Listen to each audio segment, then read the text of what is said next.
ओम शांति।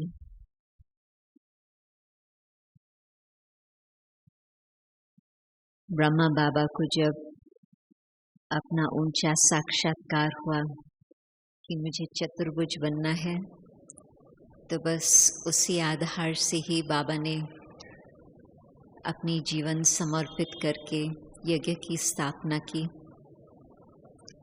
मम्मा को उस तरह से ट्रांस का साक्षात्कार नहीं रहा, परंतु दिव्य बुद्धि जो शिव बाबा ने दी, उस आधार पर मम्मा ये जानने लगी कि मुझे तो लक्ष्मी बनना है।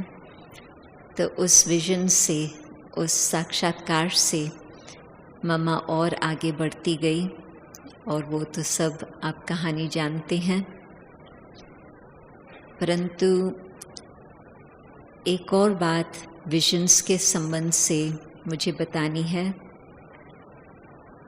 ये है जब बाबा के 20 तारीख की मुरली चल रही थी, 20 जनवरी 86, जो 2 सप्ताह पहले अव्यक्त रिविजन कोर्स मुरली सुनी।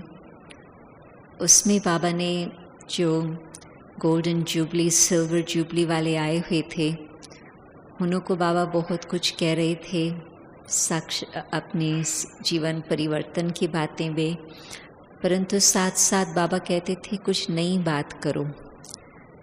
और उस समय बाबा ने विदेश में कई आत्माओं को टच किया, जिससे एक बिल्कुल नया कार्य शुरू हुआ, जिसका नाम था million minutes of peace appeal. ये फर्स्ट इंटरनेशनल कार्य था बाबा के यज्ञ में, और उस प्रोजेक्ट ने यूएन के संबंध से 7 पीस मैसेंजर अवार्ड्स लिए। एक इंटरनेशनल जो दादी प्रकाश मणि न्यूयॉर्क में आकर के खुद पर्सनली ली, और 6 और देशों के, UK, Brazil, Trinidad, Costa Rica, इस प्रकार से 6 और देश थे जिन्हों को भी मिला।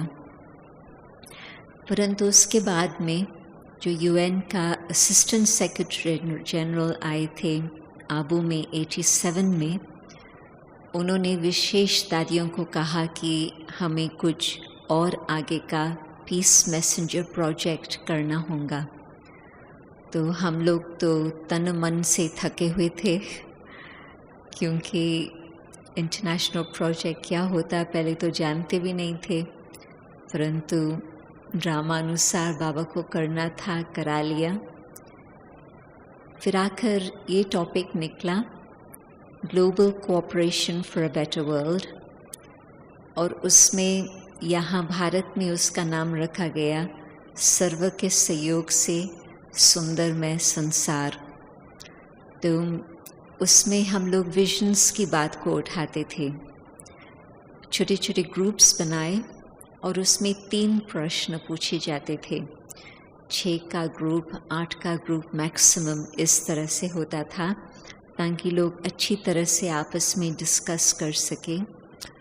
तो पहला प्रश्न था कि बेटर वर्ल्ड के लिए आपका क्या विजन है, उस वर्ल्ड में क्या होगा। फिर दूसरा था, ऐसे सुंदर संसार में आपके संबंध, आपसी संबंध किस प्रकार से होंगे, उसका विजन बताओ। और तीसरा प्रश्न था, आप खुद अपने लिए क्या समझते हैं कि ऐसे बेटर वर्ल्ड में आपकी स्थिति किस प्रकार से होंगी। तो अप्रैल 88 से लेकर 1990 तक ये प्रोजेक्ट चला, और 128 देशों में प्रोजेक्ट पहुंच गया। करीब करीब उस समय विश्व का जो नक्शा था, उस हिसाब से जो भी देश 1 मिलियन के आबादी से ज़्यादा थे, सब देशों में पहुंच गया। ये भी कहेंगे बाबा की कमाल, क्योंकि हम लोगों को तो इतना पता ही नहीं था कैसे प्रोजेक्ट्स करें, परंतु ये भी हो गया। परंतु मैं क्यों ये कहानी सुना रही हूँ, क्योंकि जब ये विजन्स बताते थे, और जब हम लोगों ने सारा छान छून करके इकट्ठा किया, फिर वो बुक छपा, visions of a better world. तो उसमें ग्लोबल विजन था कि सारे विश्व के लिए विजन क्या है, तो उसमें सारा था वैल्यूज़ का। कोई लव के लिए कह रहा, कोई रिस्पेक्ट के लिए कह रहा, कोई ऑनेस्टी, रिस्पॉन्सिबिलिटी, चेयरफुलनेस, हैप्पीनेस, ये सब जो भी मूल्य है, गुण है, उन सभी को लेकर के सब वर्णन कर रहे हैं। अच्छे संसार के लिए कोई ये नहीं कह रहा है कि हमको बड़ा मकान चाहिए, हमको सोने जेवर चाहिए, नथिंग। सब का जो भी निकलता था वो वैल्यूज़ के संबंध से ही निकलता था। तो आज जब हम ये सोचते हैं कि धरती को हम स्वर्ग बनाएं, तो उसमें भी यही बात आती है कि जो अपने आदि सनातन देवी देवता धर्म के मूल्य है, जो भी वो मर्यादाएं हैं, आज जबकि हम वो अपने लिए समझेंगे कि मुझे ऐसा बनना है अथवा वो विजन मेरे सामने है, तो हम अपना मन, वचन, कर्म उस अनुसार बनाएंगे जो फिर हम वहाँ तक पहुँच सकें। तो आजकल बाबा जो कह रहे हैं, साकार मुरली में भी आ रही है, अव्यक्त मुरली में भी ये बात आ रही है कि आपका जो लक्ष्य है संगम युग का, वो है फरिश्ता बनना।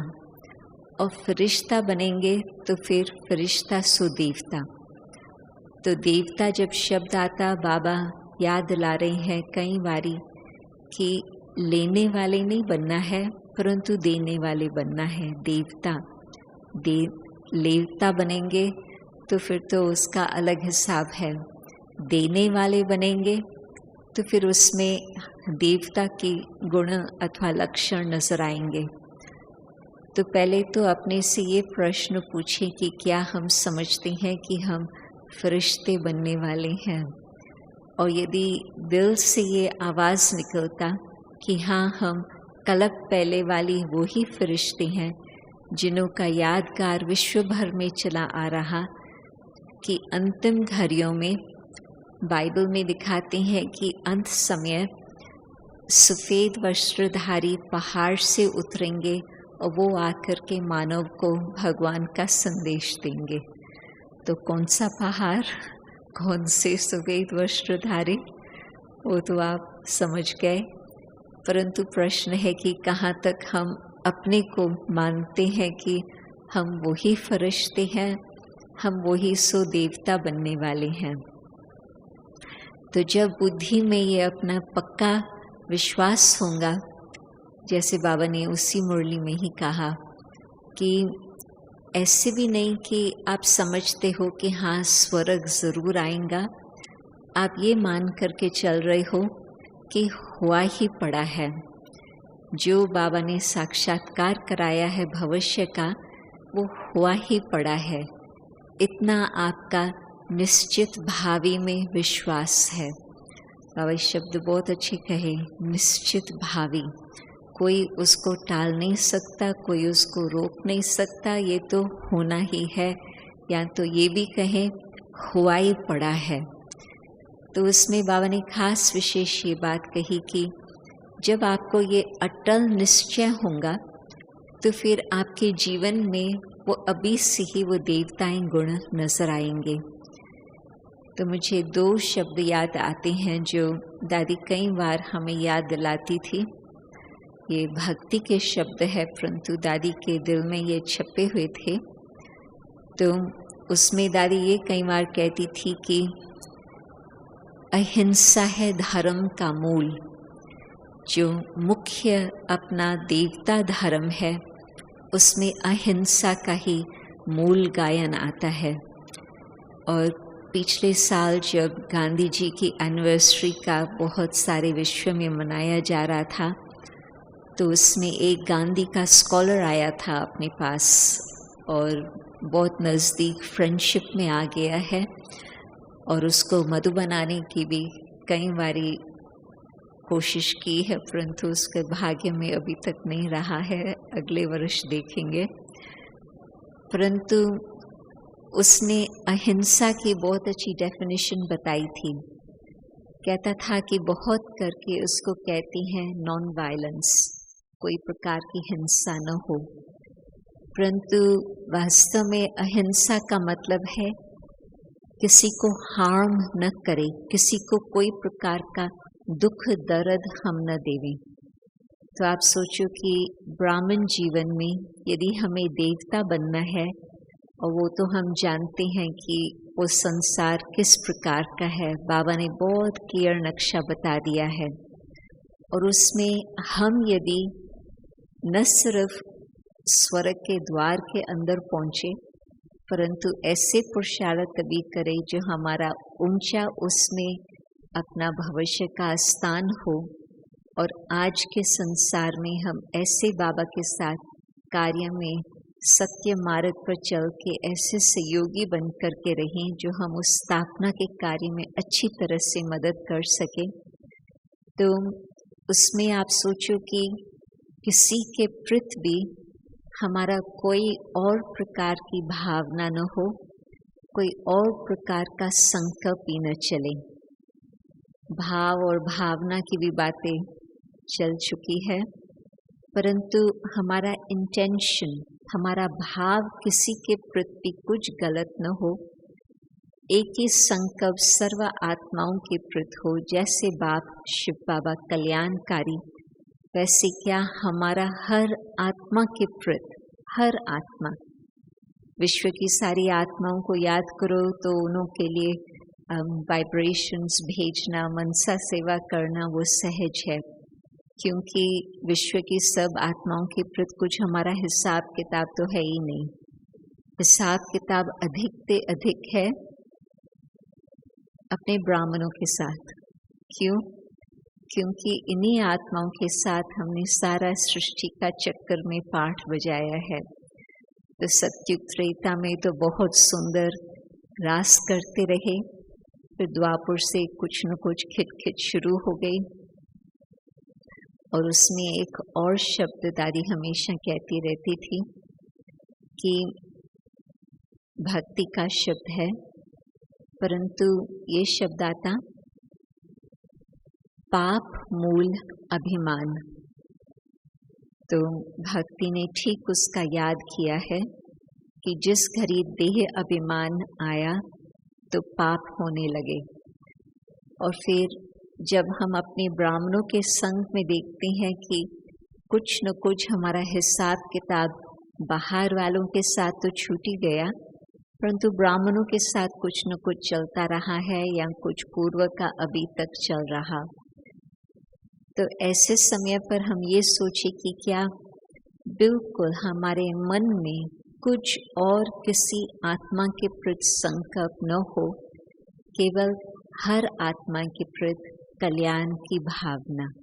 बस हर आत्मा बाबा के और नज़दीक आए, हर आत्मा बाबा से अपना पूर्ण रीति से सुख शांति का वर्षा ले लेवे। तो मुझे याद आता है कि जनवरी मास में अव्यक्त मुरली, वैसे तो साकार मुरली का दिन था, परंतु बीच बीच में पैसेजेस आते थे अव्यक्त मुरली के। अव्यक्त मास था तो उसमें एक अव्यक्त पैसेज आया था जिसमें बाबा ये हमें बता रहे हैं कि हिसाब किताब चुकतू करके कैसे हम अपनी कर्मातीत स्थिति को प्राप्त करें। तो उसमें बाबा का ये शब्द था कि यदि किसी आत्मा के प्रति आपका चिंतन चल रहा है, गुणों का चिंतन, तो फिर आप प्रभावित हो जाएंगे, परंतु उन्हों को भी गुणवान बनाने वाला बाबा है। बाबा का चिंतन चले, न कि उस मनुष्य का। परंतु उससे अधिक चिंतन चलता है, किसी भी आत्मा के साथ कुछ हिसाब किताब चल रहा है तो उन्हों के प्रति हमारा चिंतन चलता। तो जब हमारा उस आत्मा के प्रति चिंतन चल रहा तो उस चिंतन से भी हमारा हिसाब किताब बढ़ता जा रहा, और हम चाहते हैं कि हमारा हिसाब किताब चुकता हो। परंतु दूसरे तरफ जब हम उस आत्मा के प्रति इतनी जगह अपनी बुद्धि में देते हैं जो उसी का ही चिंतन चल रहा, तो वो भी हमारा और ही सख्त हिसाब किताब बनता जा रहा, चुकतू होने के बजाय। तो बाबा का ये कहना था कि आप जब इस प्रकार से चिंतन को फुल स्टॉप लगाएंगे और बाबा की याद में रहेंगे और मन में किसी आत्मा के प्रति कुछ और भावना न हो, केवल हर आत्मा का कल्याण हो बस, तो फिर उस आत्मा के साथ भी आपका जो हिसाब किताब था वो जल्दी चुकतू हो जाएगा। तो जबकि हमें देवता बनना है, देने वाले बनना है, तो हम ये कभी भी मन में किसी से एक्सपेक्टेशन न रखें कि इनसे हमें कुछ मिले और फिर हम आगे बढ़ सकते। नहीं, हमको किसी से भी कुछ ज़रूरत ही नहीं है, जबकि बाबा ने हमें सब कुछ दिया है। आप देखेंगे कि एक विशेष गुण बाबा का कई बारी अव्यक्त मुरलियों में, चाहे ब्लेसिंग्स में आता, चाहे मुरलियों में आता, वो है संतुष्टता के ऊपर। और ये तो प्रैक्टिकल अनुभव है कि जब आत्मा बाबा से जो बाबा दे रहे हैं उसको हम लेकर के अपने पास समा कर रखते हैं और औरों के साथ भी शेयर करते हैं, तो वो हमारा भी खजाना बढ़ता जाता है। तो उसमें जब आत्मा संतुष्ट है, तो आत्मा की संतुष्टता से हम कभी भी ये नहीं सोचते हैं किसी से हमें कुछ लेना है। जो कुछ लेना था बाबा ने हमें दे दिया, और यदि कुछ और अभी तक रहा हुआ है वो भी बाबा हमें देने के लिए तैयार है। परंतु हाँ, आजकल की मुरलियों में ये भी बाबा हमें इशारे दे रही हैं कि आप ये मत समझो कि बस समय इन्फिनिट है, समय आगे चलता रहेगा, उसकी कोई सीमा नहीं है।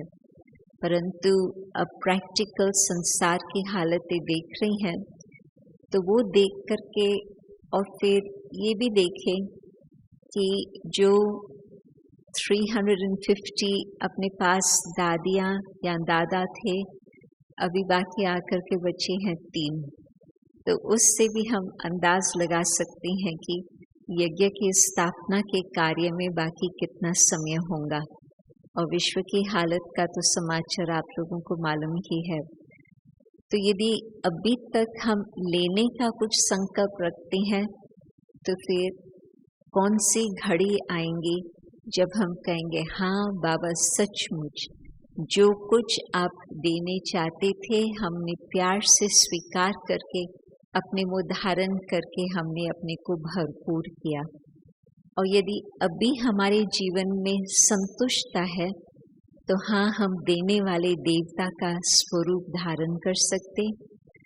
परंतु साथ ही साथ ये जो खास शब्द आता है अहिंसा का, फिर हमारे मन में किसी आत्मा के प्रति किसी को हार्म करना तो क्या, किसी के प्रति कुछ भी हम संकल्प नहीं चला पाएंगे। तो अहिंसा हमारे जीवन से वो नजर आएंगी। और फिर साथ साथ एक और विशेष गुण लगता है कि बहुत ही आवश्यक है। यदि हम अपना फरिश्ता स्वरूप, अपना देवता स्वरूप सामने रखते हैं, तो बुद्धि के सामने वही विजन है, वही नक्शा है, तो फिर उसमें मुझे लगता है सत्यता एक बहुत मुख्य बात आती। जबकि देवताओं के लिए तो कहेंगे कि वो सत धर्म के मालिक थे, सतयुग के मालिक थे। सतयुग के लिए भिन्न भिन्न नाम आते हैं, परंतु सबसे अच्छा नाम ये मुझे लगता है सतयुग, सत्यता का युग।